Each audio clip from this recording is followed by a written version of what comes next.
Hello everyone, welcome back to GearUpWindows.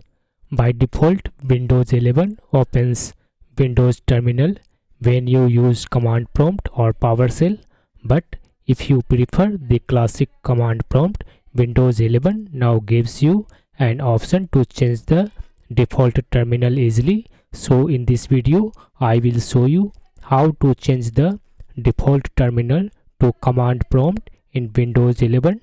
This is the latest and official method and it only takes a few seconds. Let's get started. First click on this one start button, then click on settings.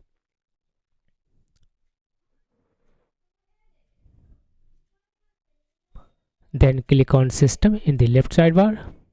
On the right, scroll down and click on this one advanced. After that, you will find here terminal option in the right sidebar.